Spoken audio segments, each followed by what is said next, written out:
그랜저 투명 코팅 시공 후 모습 보겠습니다. 이것이 엔진 부분인데요. 엔진하고 미션 모두 코팅이 되었습니다.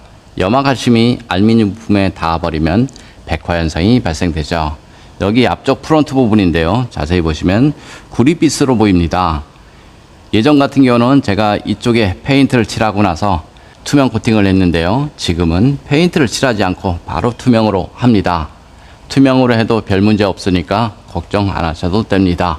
그랜저 하이브리드 같은 경우는 로암과 너클 부분, 이런 부분이 알루미늄으로 되어 있죠. 알루미늄 부품의 장점은 현가 하질량을 줄여서 연비 좋아지고 승차감 좋아지죠. 그래서 고급 차량일수록 알루미늄 부품 사용량이 많습니다. 눈길 주행을 하게 되면 물로 변한 염화칼슘은 이런 홀 안쪽으로 스며들죠. 그래서 이런 곳은 반드시 녹방지가 필요합니다. 바닥 면적을 보겠습니다. 바닥 면적을 보면 이런 곳은 염화칼슘이 많이 묻지만 사실상 녹이 좀 덜 나고요. 녹이 잘 나는 곳은 물이 머물 수 있는 이런 접합 부분, 이런 곳이 녹이 잘 납니다. 이쪽을 보겠습니다. 이쪽 보시면 여기 물 빠지는 배수구가 있습니다. 이쪽에 있고요. 저쪽에도 있습니다. 이런 구멍이 꽤 있는데요. 이런 곳에 두껍게 코팅을 해버리면 물 라인을 막는 수가 있습니다.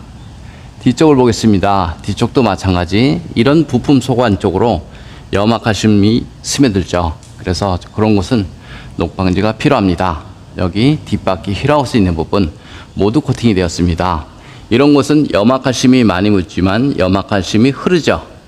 그럼 염화칼슘이 머무는 곳은 물이 머무는 곳, 예를 들어서 이런 부품과 부품 사이 물이 머물겠죠. 그 다음 볼트와 너트 사이 이런 부분에 머물죠. 좁은 틈에 염화칼슘이 머무니까 그런 곳에 꼼꼼하게 코팅을 하시는 것이 훨씬 좋습니다. 예를 들어서 이런 평평한 곳에 아무리 두껍게 코팅을 했다라고 치더라도 이런 곳은 녹이 덜 나고요. 이런 곳이 녹이 잘 나죠. 이런 접합 부분, 여기에 묻은 염화칼슘이 이 안쪽으로 스며들기 때문에 이런 곳이 반드시 녹방지가 필요합니다. 여기 보시면 이런 홀 구멍이 있죠. 하부 세차하게 되면 이런 안쪽으로 물이 스며들게 되는데요. 그래서 이런 홀 안쪽에는 반드시 녹방지가 필요합니다. 투명 코팅 장점을 보겠습니다. 투명 코팅은 하부 면적 100%를 코팅할 수 있습니다. 염화칼슘이 묻는 모든 곳에 시공이 가능하고요. 전기장치나 센서, 커넥터 부분에는 절연 코팅이 가능합니다. 그리고 볼트나 너트 코팅을 해서 한 번도 문제된 적 없었고요. 전기장치, 센서, 커넥터 부분에 코팅을 해서 무상 수리받는데 전혀 지장이 없었으니까요. 걱정 안 하셔도 됩니다. 코팅 나라는 투명 코팅 한 지가 대략 10년은 됐고요. 10년 동안 이런 커넥터 모두 코팅을 했고요. 엔진 쪽에도 모두 코팅을 했습니다. 단 한 건에 불량도 없었으니까요. 걱정 안 하셔도 됩니다.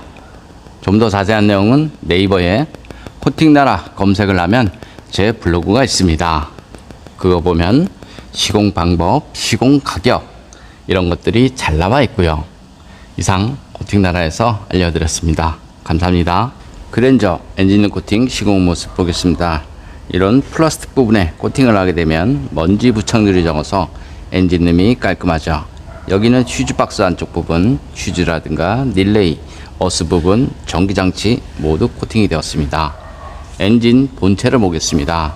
엔진 본체를 보면 점화콜도 있고요. 커넥터도 있고 인젝터도 있고요. 센서라든가 커넥터 이런 것들이 굉장히 많습니다. 엔진룸 코팅의 가장 장점은 엔진룸 안에 습기나 먼지로 인한 정기적인 트러블 이런 것들을 방지할 수 있습니다. 이상 코팅나라에서 알려드렸습니다.